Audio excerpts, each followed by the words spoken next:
Hi friends, welcome back to ದವರ್ YouTube channel. So ಯಾರೆಲ್ಲ ನಮ್ಮ ಚಾನಲ್ನ ಫಸ್ಟ್ ಟೈಮ್ ನೋಡ್ತಿದ್ದೀರಾ, ಪ್ಲೀಸ್ ಸಬ್ಸ್ಕ್ರೈಬ್ ಮಾಡ್ಕೊಂಡು ನೋಡಿ, ಸಪೋರ್ಟ್ ಮಾಡಿ ಅಂತ ಕೇಳ್ಕೊಳ್ತೀನಿ. ನಾನಿವತ್ತು ನಿಮ್ಮ ಜೊತೆ ಬಂದುಬಿಟ್ಟು ನೋಡಿ ತೋರಿಸ್ತೇನೆ. ಈ ಥರ ಸ್ಕೂಲಿದು ಯೂನಿಫಾರ್ಮ್ ಇದು ಕಾಲರ್ ಬರುತ್ತೆ ನೋಡಿ, ಈ ಕಾಲರ್ ಸ್ಟಿಚಿಂಗ್ ವಿಡಿಯೋನ ನಾನು ನಿಮ್ಮ ಜೊತೆ ಶೇರ್ ಮಾಡ್ಕೊಳ್ತಾ ಇದ್ದೀನಿ. ಈಗ ಇದು ಈ ಕಾಲರ್ ಬಂದುಬಿಟ್ಟು ಡಬಲ್ ಪಟ್ಟಿ ಕ್ಯಾನ್ವಾಶಿಂದ ಮಾಡಿರುವಂಥ ಕಾಲರ್ ಆಯಿತಾ. ಒಂದೊಂದು ಕಾಲರನ್ನು ಸಿಂಗಲ್ ಪಟ್ಟಿಯಿಂದ ಕೂಡ ಮಾಡ್ತಾರೆ. ಸೊ ಇದು ಬಂದುಬಿಟ್ಟು ನಾನೀಗ ನಿಮ್ಮ ಜೊತೆ ವಿಡಿಯೋ ಶೇರ್ ಮಾಡ್ಕೊಳ್ತೀನಲ್ವ, ಅದು ಬಂದುಬಿಟ್ಟು ಡಬಲ್ ಪಟ್ಟಿ ಕ್ಯಾನ್ವಾಶಿಂದ ಮಾಡಿರುವಂಥ ಕಾಲರ್. ನೀವು ನೋಡ್ಬೋದು ಇಲ್ಲಿ ನೋಡಿ, ಈ ಥರ ಇದೆ ಕಾಲರ್. ಇದು ಡಬಲ್ ಪಟ್ಟಿ ಕ್ಯಾನ್ವಾಶಿದ್ದು ಕಾಲರ್ ಆಯಿತಾ. ನೋಡಿ ಈ ಥರ ನೋಡಿ, ಡಬಲ್ ಪಟ್ಟಿ.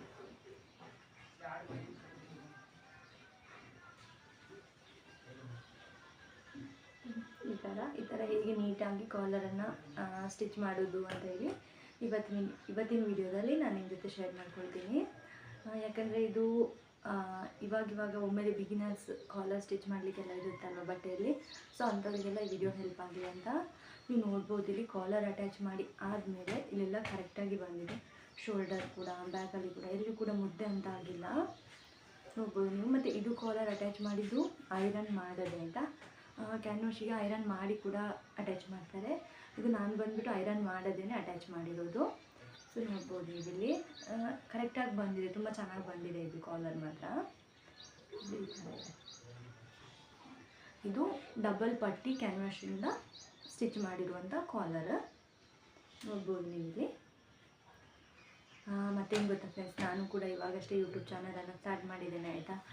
ನನ್ನ ಚಾನಲನ್ನು ಯಾರೆಲ್ಲ ಫಸ್ಟ್ ಟೈಮ್ ನೋಡ್ತೀರಾ, ಪ್ಲೀಸ್ ಸಬ್ಸ್ಕ್ರೈಬ್ ಮಾಡ್ಕೊಂಡು ನೋಡಿ, ಸಪೋರ್ಟ್ ಮಾಡಿ ಅಂತ ಕೇಳ್ಕೊಳ್ತೀನಿ ಆಯಿತಾ.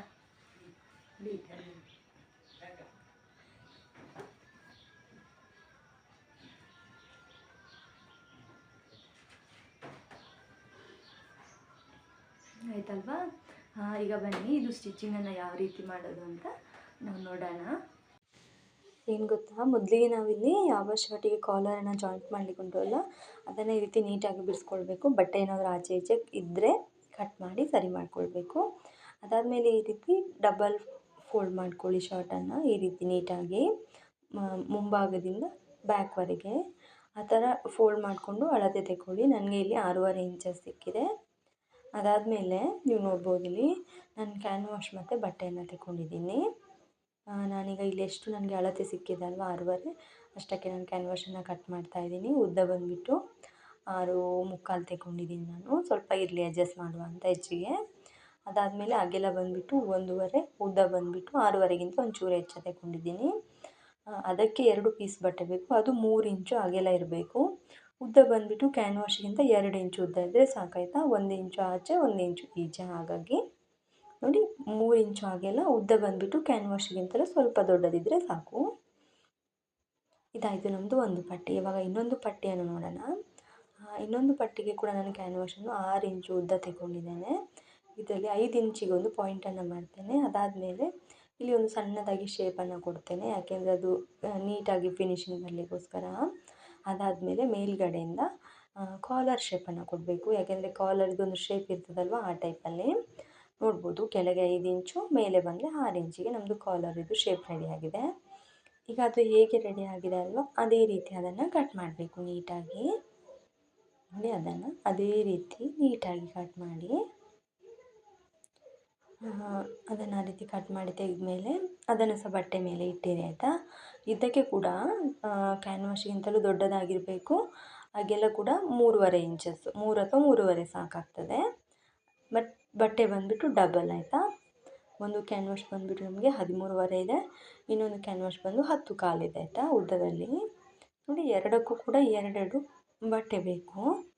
ಈಗ ಒಂದು ಬಟ್ಟೆನ ನಾವು ತೆಕ್ಕೊಂಡು ಒಂದು ಕ್ಯಾನ್ವಾಶನ್ನು ಅದರ ಮೇಲೆ ಇಟ್ಟಿದ್ದೀವಲ್ವ, ಇದು ದೊಡ್ಡ ಕ್ಯಾನ್ವಾಶು. ಸೊ ಇದಕ್ಕೆ ನಾವು ಅದು ಹೇಗೆ ಉಂಟಲ್ಲ ಹಾಗೆಯೇ ಸ್ಟಿಚ್ ಹಾಕುವ. ನೀವು ನೋಡ್ಬೋದು, ಸ್ಟಿಚ್ ಹಾಕಿ ಆಯಿತು. ಈಗ ಒಂದು ಸೈಡಿಂದ ಒಂದು 1/4 ಇಂಚಸ್ ಈ ರೀತಿ ಬಟ್ಟೆಯನ್ನು ಫೋಲ್ಡ್ ಮಾಡಿಕೊಂಡು ಸ್ಟ್ರೈಟಾಗಿ ಒಂದು ಸ್ಟಿಚ್ಚನ್ನು ಹಾಕುವ. Straight stitch.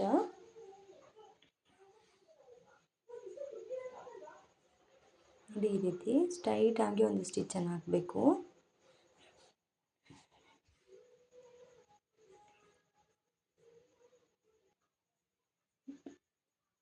ನೋಡಿ ಇದೇ ರೀತಿಯಾಗಿ ಆ ಕ್ಯಾನ್ವಾಶಿಗೆ ಸ್ಟಿಚ್ ಹಾಕಿ ಕಂಪ್ಲೀಟ್ ಮಾಡಿ.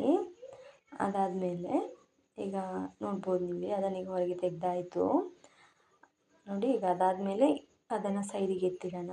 ಇನ್ನೊಂದು ಇದೆ ಅಲ್ವಾ, ಆ ಕ್ಯಾನ್ವಾಶನ್ನು ಸ್ಟಿಚ್ ಮಾಡೋಣ ಆಯಿತಾ. ಈಗ ನಾವು ನೋಡಿ ಈ ಥರ ಇದೆಲ್ಲ ಸಣ್ಣ ಕ್ಯಾನ್ವಾಶ, ಅದಕ್ಕೆ 2 ಬಟ್ಟೆಯನ್ನು ಇಡಬೇಕು ಅದರ ಕೆಳಗೆ. ಆನಂತರ ಸ್ಟಿಚ್ ಮಾಡಬೇಕು. ಅದು ನಮ್ಮದು ಕಾಲರ್ದು ಶೇಪ್ ಇದೆ ಅಲ್ವಾ, ಆ ರೀತಿ ಸ್ಟಿಚ್ ಮಾಡಿ. ಮೇಲ್ಗಡೆ ಹೆಚ್ಚಿದೆ ಕೆಳಗೆ ಕಮ್ಮಿ ಇದೆ ಅಲ್ಲ, ಆ ರೀತಿ. ಬಟ್ ಕೆಳಗಡೆ ಸೈಡಲ್ಲಿ ಸ್ಟಿಚ್ ಮಾಡಬೇಡಿ ಆಯಿತಾ. 5 ಇಂಚ್ ಬಂದಿತ್ತಲ್ವ, ಆ ಸೈಡಿಗೆ ಮಾತ್ರ ಸ್ಟಿಚ್ ಮಾಡಿ. ಸ್ಟ್ರೈಟಾಗಿ ಸ್ಟಿಚ್ ಮಾಡಲಿಕ್ಕೆ ಹೋಗಬೇಡಿ, ಯಾಕೆಂದರೆ ಅದು ನಮಗೆ ತಿರುಗಿಸಲಿಕ್ಕೆ ಉಂಟಲ್ವ, ಹಾಗಾಗಿ. ಇಲ್ಲ ನೀವು ಫಸ್ಟಿಗೆ ಒಂದು ಬಟ್ಟೆಗೆ ಕ್ಯಾನ್ವಾಶನ್ನು ಅಟ್ಯಾಚ್ ಮಾಡಿಕೊಂಡು ಆಮೇಲೆ ಇನ್ನೊಂದು ಬಟ್ಟೆ ಇಟ್ಟು ಸ್ಟಿಚ್ ಮಾಡ್ತೀನಿ ಅಂದರೆ ಆಗುತ್ತೆ, ಸುಮ್ಮನೆ ಯಾಕೆ ಎರಡೆರಡು ಕೆಲಸ ಅಲ್ವಾ, ಹಾಗಾಗಿ ನಾನೀಗ ಒಟ್ಟಿಗೆ ಮಾಡ್ತೀನಿ ಈಸಿಯಾಗಿ. ಅದಾದಮೇಲೆ ಇದರಲ್ಲಿ ಇನ್ನೆಲ್ಲ ಎಕ್ಸ್ಟ್ರಾ ಬಟ್ಟೆ ಬಂದಿದೆ ನೋಡಿ, ಎಲ್ಲ ನೀಟಾಗಿ ಕಟ್ ಮಾಡಿ ತೆಗೆದು ಈ ಥರ ಸಣ್ಣದಾಗಿ ಕಟ್ಸ್ ಹಾಕಿ ಆಯಿತಾ. ಅದಕ್ಕೆ ಅಂದರೆ ತಿರುಗಿಸ್ಕೊಳ್ಳಿಕ್ಕೆ ಈಸಿ ಆಗಬೇಕು, ಹಾಗಾಗಿ ನೋಡಿ ಈ ಥರ. ಮತ್ತು ನಿಮ್ಮ ಹತ್ತಿರ ಉಂಟಲ್ವ ಯಾವುದಾದ್ರು ಸ್ಕ್ರೂ ಡ್ರೈವರು, ಸೀಸರ್ ಎಲ್ಲ ಇದ್ದೇ ಇರ್ತದಲ್ಲ, ಅದರಿಂದ ಈ ರೀತಿ ಪುಷ್ ಮಾಡಿ ಮೂಲೆಗೆ, ಆವಾಗ ಅದರದ್ದು ಶೇಪ್ ಕರೆಕ್ಟಾಗಿ ಬರುತ್ತೆ. ಈ ಥರ ನೋಡಿ, ಈ ಥರ ಮಾಡಿಕೊಂಡು ಸರಿ ಮಾಡಿ ನೋಡ್ಬೋದು ನೀವು. ಅದಾದಮೇಲೆ ಈಗ ನಾವು ಹೇಗೆ ಒಂದು ಸ್ಟಿಚ್ಚನ್ನು ಹಾಕಿದ್ವಿ ಅಲ್ವ ಕ್ಯಾನ್ವಾಶಿಗೆ, ಅದೇ ರೀತಿ ಈಗ ಇಲ್ಲಿ ಒಂದು ಸ್ಟಿಚ್ ಹಾಕಬೇಕು. ನೋಡ್ಬೋದು ನೀವು, ಇಲ್ಲಿ ಸ್ಟಿಚ್ ಹಾಕಿ ಆಯಿತು ನಾನು. ಅದಾದಮೇಲೆ ಈಗ ಸ್ಟ್ರೈಟ್ ಸ್ಟಿಚ್ಚನ್ನು ಹಾಕಿ ಕ್ಯಾನ್ವಾಶನ್ನು ಕ್ಲೋಸ್ ಮಾಡಬೇಕು. ಹಾಗಾಗಿ ಕ್ಯಾನ್ವಾಶನ್ನು ಸರಿಯಾಗಿ ನೋಡಿ ಎಷ್ಟು ಅಗಲ ಉಂಟು ಅಂತ. ಆ ಕ್ಯಾನ್ವಾಶಿನ ಮೇಲೇ ಒಂದು ಸ್ಟ್ರೈಟಾಗಿ ಸ್ಟಿಚ್ ಹಾಕಿ. ಸೈಡೆಲ್ಲ ಸ್ಟಿಚ್ ಆದಮೇಲೆ ಇದು ಸ್ಟಿಚ್ ಆಯಿತಾ ನೋಡಿ, ಸ್ಟ್ರೈಟಾಗಿ. ಏಕೆಂದರೆ ಇದು ಬಟ್ಟೆ ಮತ್ತು ಥ್ರೆಡ್ ಒಂದೇ ಕಲರ್ ಇರೋದ್ರಿಂದ ನಿಮಗೆ ಕಾಣಲ್ಲ ಆಯಿತಾ ಅಷ್ಟೊಂದು. ನೋಡ್ಬೋದು ನೀವು ಇಲ್ಲಿ ಇದರಲ್ಲಿ ಕ್ಯಾನ್ವಾಶ್ ಕೂಡ ಎಂಥದ್ದು ಕಾಣಲ್ಲ. ನಾನು ಕರೆಕ್ಟಾಗಿ ಕ್ಯಾನ್ವಾಶನ ಮೇಲೆ ಹಾಕಿದ್ದೀನಿ, ನೀವು ಕೂಡ ಹಾಗೆ ಮಾಡಿ. ಅದಾದಮೇಲೆ ಇದರಲ್ಲಿ ಬಟ್ಟೆ ಎಕ್ಸ್ಟ್ರಾ ಇದ್ದರೆ ಕಟ್ ಮಾಡಿ ತೆಗೆದುಬಿಡಬೇಕು. ನಮಗೆ ಒಂದು 1/4 ಇಂಚಸ್ ಬಟ್ಟೆ ಸಾಕಾಗುತ್ತೆ ಅಟ್ಯಾಚ್ ಮಾಡಲಿಕ್ಕೆ, ಹೆಚ್ಚಿಗೆ ಬೇಕು ಅಂತಿಲ್ಲ. ನೀವು ನೋಡ್ಬೋದು ಹೀಗೆ ನೀಟಾಗಿ ರೆಡಿ ಆಯಿತು ಅಂತ. ಅದಾದಮೇಲೆ ಇನ್ನೊಂದು ಕ್ಯಾನ್ವಾಶ್ ಇತ್ತಲ್ವ ನಾವು ಸ್ಟಿಚ್ ಮಾಡಿ ಇಟ್ಟದ್ದು, ಅದರಲ್ಲಿ ಕೂಡ ಬಟ್ಟೆ ಎಕ್ಸ್ಟ್ರಾ ಇತ್ತಲ್ಲ, ಅದನ್ನು ಕಟ್ ಮಾಡಿ ತೆಗೆದು ಈ ಥರ ಡಬಲ್ ಫೋಲ್ಡ್ ಮಾಡಿ ಮಧ್ಯ ಪಾಯಿಂಟನ್ನು ಮಾರ್ಕ್ ಮಾಡಿ ಆಯಿತಾ, ಕಟ್ಸ್ ಹಾಕಿ ಒಂದು ಸಣ್ಣದಾಗಿ. ಅದಾದಮೇಲೆ ಕಾಲರ್ ಇದೆ ಅಲ್ಲ ನಮ್ಮದು ರೆಡಿ ಮಾಡಿರೋ ಕಾಲರ್, ಅದನ್ನು ಕೂಡ ಈ ಥರ 2 ಫೋಲ್ಡ್ ಮಾಡಿ ಮಧ್ಯ ಪಾಯಿಂಟನ್ನು ತೆಗೆದು ಆ ಮಧ್ಯದ ಪಾಯಿಂಟ್ ಮೇಲೆ ಇಡಿ ಆಯಿತಾ. 2 ಮಧ್ಯ ಪಾಯಿಂಟನ್ನು ಸೇರಿಸಿ ಅಲ್ಲಿಗೆ ಕರೆಕ್ಟಾಗಿ ಇಟ್ಟು ಒಂದು ಸ್ಟ್ರೈಟ್ ಸ್ಟಿಚ್ಚನ್ನು ಹಾಕಬೇಕು. ಅದು ಸಹ ಮಧ್ಯ ಪಾಯಿಂಟ್ ಕರೆಕ್ಟಾಗಿರಬೇಕು, ಮೇಲೆದು ಕೂಡ ಮಧ್ಯ ಪಾಯಿಂಟ್ ಒಟ್ಟಿಗೆ ಬರುವ ಹಾಗೆ ಒಂದು ಈ ರೀತಿ ಸ್ಟಿಚ್ ಹಾಕಿದರೆ ಆಯಿತು. ನೋಡಿ ನೀವು ನೋಡ್ಬೋದು ಇಲ್ಲಿ ನಾನು ಸ್ಟಿಚ್ ಹಾಕಿದ ಮೇಲೆ ಈ ರೀತಿ ಆಗ್ತಾಯಿದೆ. ಆಲ್ಮೋಸ್ಟ್ ನಮ್ಮದು ಕಾಲರ್ ರೆಡಿ ಆಗ್ತಾ ಬಂತು. ಈಗ ಇನ್ನೊಂದು ಪೀಸ್ ಬಟ್ಟೆ ಬಾಕಿ ಇತ್ತಲ್ವ, ಅದನ್ನು ಅದ್ರ ಮೇಲೆ ಇಟ್ಕೊಳ್ಬೇಕು. ನೋಡಿ ಇಲ್ಲಿ ಈ ಥರ ಮಧ್ಯದಲ್ಲಿ ಒಂದು ಸಣ್ಣ ಕಾಲರ್ ಬಂದಿದೆ, ಕೆಳಗೆ ಕೂಡ ಒಂದು ದೊಡ್ಡ ಪೀಸ್ ಬಟ್ಟೆ, ಮೇಲೆ ಕೂಡ ಕ್ಯಾನ್ವಾಶ್ ಇದೆ ಆಯಿತಾ. ಈಗ ನೀವೇನು ಮಾಡಬೇಕು ಅಂದರೆ ನಮ್ಮದು ಕ್ಯಾನ್ವಾಶ್ ಹೇಗಿದೆ ನೋಡಿ, ಅದೇ ರೀತಿ ಮತ್ತೆ ಒಂದು ಸ್ಟಿಚ್ಚನ್ನು ಹಾಕಬೇಕು. ಇದು ನಮ್ಮದು ದೊಡ್ಡ ಕ್ಯಾನ್ವಾಶ್ ಆಯಿತಾ. ಸಣ್ಣ ಕ್ಯಾನ್ವಾಶದು ಕಾಲರ್ ಆಲ್ರೆಡಿ ರೆಡಿ ಆಗಿದೆ, ಅದು ಕೂಡ ಇದರಲ್ಲಿ ಮಧ್ಯದಲ್ಲಿ ಇದೆ ಆಯಿತಾ. ನೋಡಿ ಈ ಥರ ಗಡಿಬಿಡಿ ಮಾಡ್ಕೊಳ್ಳಿಕ್ಕೆ ಹೋಗ್ಬೇಡಿ. ನಾನು ವೀಡಿಯೋ ಲೆಂತಿ ಆಗುತ್ತೆ ಅಂತ ಸ್ವಲ್ಪ ಫಾಸ್ಟ್ ಮಾಡಿದ್ದೀನಿ ವೀಡಿಯೋನ. ಅದೇ ಒಂದೊಂದು ಕಡೆ ನಾನು ಎಲ್ಲಿ ಸ್ಲೋ ಕೊಡಬೇಕು ಅಲ್ಲಿ ಆಲ್ಮೋಸ್ಟ್ ಸ್ಲೋ ಕೊಟ್ಟಿದ್ದೀನಿ. ನೋಡಿ ಈ ಥರ ಕರೆಕ್ಟಾಗಿ ಕ್ಯಾನ್ವಾಶ್ ಹೇಗಿದೆ ಅಲ್ವಾ, ಅದರ ಮೇಲೇ ಸ್ಟಿಚಸ್ ಬರಲಿ ಆಯಿತಾ. ಹೆಚ್ಚು ಬಟ್ಟೆ ಬಿಡಬೇಡಿ, ಹಾಗಾದರೆ ಮತ್ತೆ ನಿಮಗೆ ಕಾಲರ್ ದೊಡ್ಡದಾಗುತ್ತೆ ಮತ್ತು ಅಟ್ಯಾಚ್ ಮಾಡುವಾಗ ಪ್ರಾಬ್ಲಮ್ ಆಗುತ್ತೆ. ಅದಾದಮೇಲೆ ಇದರಲ್ಲಿ ಹೆಚ್ಚಿಗೆ ಬಂದಿರೋ ಬಟ್ಟೆ ಎಲ್ಲ ಕಟ್ ಮಾಡಿ ತೆಗೀರಿ. ಒಂದು 1/4 ಇಂಚಸ್ ಬಿಟ್ಟರೆ ಸಾಕು, ಅದು ಮುಂದುಗಡೆ, ಅದು ಕಾಲರ್ ಅಟ್ಯಾಚ್ ಮಾಡೋದಕ್ಕೋಸ್ಕರ. ಅದಾದಮೇಲೆ ಸೈಡಲ್ಲಿ ಮತ್ತು ಮುಂದುಗಡೆ ಎಲ್ಲ ಎಷ್ಟು ಬಟ್ಟೆ ಬಂದಿದೆ ಅಲ್ವಾ, ಎಲ್ಲನೂ ನೀಟಾಗಿ ಕಟ್ ಮಾಡಿ ತೆಗಿಬೇಕು. ನೋಡಿ ಬಟ್ಟೆನ ನೀಟಾಗಿ ಈ ರೀತಿ ಕಟ್ ಮಾಡಿ ತೆಗೆದು ಸಣ್ಣದಾಗಿ ಕಟ್ಸನ್ನು ಹಾಕಬೇಕು. ಹಾಕಿ ಆದಮೇಲೆ ಇದನ್ನು ಕೂಡ ತಿರುಗಿಸ್ಕೊಳ್ಬೇಕು ಆಯಿತಾ, ಕಾಲರನ್ನು. ನೋಡಿ ಈ ಥರ ಕರೆಕ್ಟಾಗಿ ಕಾಲರನ್ನು ತಿರುಗಿಸ್ಕೊಂಡಾದಮೇಲೆ ಈ ಥರ ರೆಡಿಯಾಗಿದೆ ಅಲ್ವಾ. ಇದಕ್ಕೆ ನಾವೀಗ ಒಂದು ಸ್ಟ್ರೈಟ್ ಲೈನನ್ನು ಹಾಕಬೇಕು. ಸ್ಟ್ರೈಟ್ ಅಂದರೆ ಮಧ್ಯದಲ್ಲಿ ಒಂದು ಲೈನ್, ಏಕೆಂದರೆ 2 ಕಾಲರ್ಗಳ ಮಧ್ಯಕ್ಕೆ ಅದು ಗಟ್ಟಿಯಾಗಿ ನಿಲ್ಲಲಿಕ್ಕೋಸ್ಕರ ಈ ರೀತಿ ಒಂದು ಸ್ಟ್ರೈಟಾಗಿ ಒಂದು ಸ್ಟಿಚ್ಚನ್ನು ಹಾಕಿ ಕರೆಕ್ಟಾಗಿ ಲಾಕ್ ಮಾಡೋದು ಮರಿಬಾರ್ದು, ಫಸ್ಟ್ ಮತ್ತು ಎಂಡಿಂಗ್. ನೋಡಿ ಈ ರೀತಿ ಇದು ನಮ್ಮದು ಕಾಲರ್ ರೆಡಿಯಾಗಿ ಬಂತು ನೋಡಿ. ಇಷ್ಟೇ, ಕಾಲರ್ ರೆಡಿ ಮಾಡೋದು ತುಂಬ ಈಸಿ ಇದೆ. ಒಂದು ಸಲಕ್ಕೇನು ಅಥವಾ ಕನ್ಫ್ಯೂಷನ್ ಆಯಿತು, ಒಂದಿಲ್ಲ 2 ಸಲ, ಆಮೇಲೆ ಈಸಿ ಇದೆ ಫ್ರೆಂಡ್ಸ್, ಏನು ಕಷ್ಟ ಇಲ್ಲ. ಇದು ಬಂದುಬಿಟ್ಟು ಎಲ್ಲರೂ ಮಾಡೋ ಮೆಥಡಲ್ಲಿ ನಾನು ಹೇಳ್ಕೊಡ್ತಾ ಇದ್ದೀನಿ. ಎಲ್ಲರೂ ಮಾಡೋದಂದರೆ ಈ ಥರ ಕಾಲರ್ ಆಲ್ಮೋಸ್ಟ್ ಎಲ್ಲರೂ ರೆಡಿ ಮಾಡ್ತಾರೆ. ಬಟ್ ಹಳ್ಳಿ ಕಡೆ ಮಾಡೋ ಕಾಲರ್ ಸ್ವಲ್ಪ ಬೇರೆ ಇದೆ. ಅದು ನಾನು ಇನ್ನೊಮ್ಮೆ ಯಾವಾಗಾದರೂ ಇನ್ನೊಂದು ಬಟ್ಟೆ ಸ್ಟಿಚ್ ಮಾಡುವಾಗ ವಿಡಿಯೋ ಮಾಡ್ತೀನಿ. ನೋಡಿ, ಇವಾಗ ಮೇನ್ ಪಾಯಿಂಟ್ ಏನಪ್ಪ ಅಂದರೆ, ಬಟ್ಟೆಯನ್ನು ನಾವು ಸೀದಾ ಇಟ್ಕೊಳ್ಬೇಕು, ಆಯಿತಾ. ಶರ್ಟಿಗೆ ಸ್ಲೀವ್ ಅಟ್ಯಾಚ್ ಮಾಡೋಗಿ ಇಟ್ಕೊಳ್ತೀವಲ್ಲ, ಆ ಥರ ಸೀದಾ ಇಟ್ಕೊಳ್ಬೇಕು. ಅದು ಒಂದು ಕೇರ್ಫುಲ್ಲಾಗಿ. ಅದಾದಮೇಲೆ ಬಟ್ಟೆಯನ್ನು ಈ ರೀತಿ ಡಬಲ್ ಫೋಲ್ಡ್ ಮಾಡಿ ಕರೆಕ್ಟಾಗಿ ಮಧ್ಯಕ್ಕೆ ಒಂದು ಪಾಯಿಂಟನ್ನು ಮಾಡಿ, ಈಗ ನೆಕ್ಸ್ಟ್ ನಾವು ಕಾಲರನ್ನು ತೆಗೊಂಡು ಕಾಲರಿಗೆ ಕೂಡ ಮಧ್ಯಕ್ಕೆ ಒಂದು ಪಾಯಿಂಟನ್ನು ಮಾಡಬೇಕು. ನೋಡಿ, ಈ ಥರ ಕರೆಕ್ಟಾಗಿ ಮಧ್ಯ ಹಿಡಿದು ಅಲ್ಲಿಗೆ ಒಂದು ಪಾಯಿಂಟನ್ನು ಮಾಡಿ, ನೋಡಿ ಈ ಥರ. ಇವಾಗ 2 ಪಾಯಿಂಟನ್ನು ಕರೆಕ್ಟಾಗಿ ಜೋಡಿಸಿಟ್ಟು ಅಲ್ಲಿಂದ ಸ್ಟಿಚ್ಚನ್ನು ಸ್ಟಾರ್ಟ್ ಮಾಡಿ, ಆಯಿತಾ. ಇದು ಬಂದುಬಿಟ್ಟು ಸ್ಟ್ರೈಟಾಗಿ ಕಾಲರನ್ನು ಒಂದೇ ಸಲ ಅಟ್ಯಾಚ್ ಮಾಡೋದಲ್ಲ, ಇದು ಮಧ್ಯದಿಂದ ಅಟ್ಯಾಚ್ ಮಾಡೋದನ್ನು ನಾನು ವೀಡಿಯೋದಲ್ಲಿ ತೋರಿಸ್ತಾ ಇದ್ದೀನಿ. ಸ್ಟ್ರೈಟಾಗಿ ಅಟ್ಯಾಚ್ ಮಾಡೋದನ್ನು ಕೂಡ ನಾನು ಹಾಕಿದ್ದೀನಿ ನನ್ನ ಚಾನಲಲ್ಲಿ ವೀಡಿಯೋಸು, ಮತ್ತು ಇನ್ನೂ ಕೂಡ ಹಾಕ್ತೇನೆ, ಆಯಿತಾ. ನೆಕ್ಸ್ಟ್ ನೋಡಿ, ಈ ಥರ ಮಧ್ಯದಲ್ಲಿ 2 ಪಾಯಿಂಟಿಗೆ ಕರೆಕ್ಟಾಗಿ ಇಟ್ಕೊಂಡು ಸ್ಟ್ರೈಟಾಗಿ ಸ್ಟಿಚ್ಚನ್ನು ಹಾಕಬೇಕು. ನೋಡಿ, ಅಲ್ಲಿ ಎಂಡಿಗೆ ಕಂಪ್ಲೀಟ್ ಆಯ್ತಲ್ವಾ. ಈಗ ವಾಪಸ್ ಬರಬೇಕು ಅದೇ ಲೈನಲ್ಲಿ, ನೋಡ್ಬೋದು ನೀವು. ಅದೇ ಲೈನಲ್ಲಿ ವಾಪಸ್ ಬರ್ತೇನೆ. ನಿಧಾನಾಗಿ ನೋಡ್ಕೊಂಡು ಮಾಡಿ, ಆಯಿತಾ. ಒಂದೇ ಸಲಕ್ಕೆ ಗಡಿಬಿಡಿ ಮಾಡ್ಕೊಂಡು ಮಾಡಬೇಡಿ.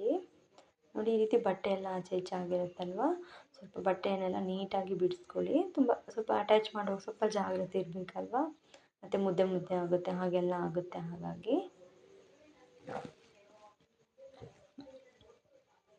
ನೋಡಿ, ಈ ಥರ. ಇದಾದಮೇಲೆ ಲಾಸ್ಟ್ ಎಂಡಿಂಗ್ ಬರುವಾಗ ಈ ಥರ ಕರೆಕ್ಟಾಗಿ ಪಾಯಿಂಟ್ ಬರಬೇಕು, ಅದು ಎಡ್ಜಿಗೆ. ನೋಡಿ, ಕರೆಕ್ಟಾಗಿ ಎಡ್ಜಿಗೆ ತಂದುಬಿಟ್ಟು ಲಾಕನ್ನು ಮಾಡಬೇಕಾಯ್ತಾ. ಈ ಕಾಲರ್ ಇದು ಸ್ಟಾರ್ಟಿಂಗ್ ಎಂಡಿಂಗ್ ಎಲ್ಲ ಲಾಕ್ ಮಾಡೋದು ಮರೀಲಿಕ್ಕೆ ಹೋಗಬಾರ್ದು. ಈ ಥರ ಬಟ್ಟೆಯನ್ನು ತಿರುಗಿಸ್ಕೊಂಡು ಲಾಕ್ ಮಾಡಿ, ಅಂದರೆ ಬಟ್ಟೆ ಎಂಡಿಂಗ್ ಟೈಮಲ್ಲಿ ಇರುವುದಿಲ್ಲ, ಹಾಗೆ ಲಾಕ್ ಮಾಡಲಿಕ್ಕೆ ಸರಿ ಆಗಲ್ಲ. ಬಟ್ಟೆ ತಿರುಗಿಸಿ ಲಾಕ್ ಮಾಡಿ. ಅದಾದಮೇಲೆ ಈಗ ಬಟ್ಟೆನ ತೆಗೆದ್ವಿ ನಾನು ಹೊರಗೆ. ಸೊ ನಾನು ತೆಗೆದಿದ್ದೀನಿ, ನೀವು ನೋಡ್ಬೋದು. ತೆಗೆದ್ಮೇಲೆ ಈ ರೀತಿ ನಮ್ಮದೀಗ ಕಾಲರ್ ರೆಡಿಯಾಗಿದೆ. ಇನ್ನು ಒಂದೇ ಒಂದು ಸ್ಟಿಚ್ ಬಾಕಿ ಇದೆ, ಅದು ಫೈನಲ್, ಆಯಿತಾ. ನೋಡಿ, ಈ ಥರ ಸ್ಟಿಚಸ್ಗಳನ್ನು ಆ ಕಾಲರಿನ ಒಳಗೆ ಪುಷ್ ಮಾಡಿ ಅದರ ಮೇಲ್ಗಡೆ ಕಾಲರಿದು ಪಟ್ಟಿಯನ್ನು ಇಟ್ಟು ಸ್ಟಿಚ್ ಮಾಡಿದ್ರೆ ಆಯಿತು. ನೋಡಿ, ಈ ಥರ ಸ್ಟಿಚಸ್ ಒಳಗೆ ಹಾಕಿ ಅದರ ಮೇಲೆ ಅದು ಕ್ಯಾನ್ವಾಶಿದು ಪಟ್ಟಿಯನ್ನು ಇಟ್ಟು ಈ ರೀತಿ ಸ್ಟಿಚ್ ಮಾಡಿ ನೀಟಾಗಿ. ನೋಡಿ, ಈ ಥರ ಫಸ್ಟಿಗೆ ಲಾಕ್ ಮಾಡಿ ಆದಮೇಲೆ ಇದೇ ಥರ ಕಂಟಿನ್ಯೂ ಮಾಡಬೇಕು, ಸ್ಟ್ರೈಟ್ ಲೈನ್. ನೋಡಿ, ಸ್ಟಿಚಸನ್ನು ಒಳಗಡೆ ಮಾಡಿಕೊಂಡು ಕ್ಯಾನ್ವಾಶಿದು ಪಟ್ಟಿಯನ್ನು ಅದರ ಮೇಲೆ ಇಟ್ಟು ನಾವು ಸ್ಟಿಚ್ಚನ್ನು ಮಾಡಬೇಕು. ನೋಡಿ, ಇದೇ ಥರ ಫುಲ್ ಲೈನ್ ಕಂಪ್ಲೀಟ್ ಮಾಡಿದ್ರೆ ಆಯಿತು ಫ್ರೆಂಡ್ಸ್, ಕಾಲರ್ ಇತ್ತು. ನೋಡಿ, ಇದೇ ರೀತಿ ಫುಲ್ ಎಂಡಿಂಗ್ವರೆಗೆ ಕೂಡ ಹೀಗೆ ಬರಬೇಕು. ಅದು ಕರೆಕ್ಟಾಗಿ ಬರಬೇಕು, ಸ್ಟಾರ್ಟಿಂಗ್ ಮತ್ತು ಎಂಡಿಂಗಿಗೆ ಎಡ್ಜಿಗೆ ಬಟ್ಟೆಗಳು ಆ ಥರ ನೋಡಿಬಿಟ್ಟು ನೀವು ಕಾಲರನ್ನು ರೆಡಿ ಮಾಡ್ಕೊಳ್ಳಿ, ಆಯಿತಾ. ಮತ್ತು ಸುಮ್ಮನೆ ಹೆಚ್ಚಿಗೆ ಬಂದರೆ ಕೂಡ ಕಷ್ಟ. ಇದು ಅಂದರೆ ಎಲ್ಲರೂ ಕೂಡ ಇದೇ ಥರ ಮಾಡೋದು, ಎಲ್ಲ ಶರ್ಟಿಗೆಲ್ಲ ಅಟ್ಯಾಚ್ ಮಾಡ್ತಾರಲ್ವ ಅದು. ಬಟ್ ಹಳ್ಳಿ ಕಡೆ ಇನ್ನೊಂದು ಟೈಪಲ್ಲಿ ಮಾಡ್ತಾರಲ್ಲ, ಅದು ತುಂಬಾ ಈಸಿ ಇದೆ, ಆಯಿತಾ. ಇದು ಸ್ವಲ್ಪ ನನಗೆ ಅಷ್ಟು ಈ ಕಡೆ ಹಳ್ಳಿಯಲ್ಲಿ ಮಾಡೋದು, ನಮ್ಮೂರಲ್ಲಿ ಮಾಡೋದು ನನಗೆ ಅಷ್ಟು ಗೊತ್ತಿರಲಿಲ್ಲ. ನನಗೆ ಇದು ಗೊತ್ತಿತ್ತು, ಸಿಟಿ ಕಡೆ ಎಲ್ಲ ದೊಡ್ಡ ದೊಡ್ಡ ಶಾಪಲ್ಲೆಲ್ಲ ಈ ಥರನೇ ಕಾಲರ್ ಮಾಡೋದು. ಸೊ ಹಾಗಾಗಿ ಇದು ನನಗೆ ಗೊತ್ತಿತ್ತು. ಸೊ ಹಾಗಾಗಿ ನಾನು ಎಲ್ಲದಕ್ಕೆ ಕೂಡ ಇದನ್ನೇ ಕಂಟಿನ್ಯೂ ಮಾಡ್ತಾ ಬಂದಿದ್ದೀನಿ. ನಾನು ಎಲ್ಲದಕ್ಕೂ ಸಹ ಇದೇ ಥರ ಕಾಲರನ್ನು ಮಾಡ್ತೀನಿ. ಬಟ್ ನನಗೆ ರೀಸೆಂಟಾಗಿ ಗೊತ್ತಾಯಿತು, ನಮ್ಮೂರಲ್ಲಿ ಒಬ್ಬರು ಇದ್ದಾರೆ, ಸೊ ಅವರು ಕಾಲರ್ ಮಾಡೋ ರೀತಿ ಬೇರೆ ಇದೆ, ಆಯಿತಾ. ಅದನ್ನು ನಾನು ನೆಕ್ಸ್ಟ್ ಶೇರ್ ಮಾಡ್ಕೊಳ್ತೇನೆ. ಫೈನಲ್ ಆಗಿ ನೋಡ್ಬೋದು, ಈ ಥರ ಕಾಲರ್ ರೆಡಿ ಆಗಿತ್ತು, ಆಯಿತಾ. ಹೇಗೆ ಅನ್ನಿಸ್ತು ಅಂತ ಹೇಳಿ.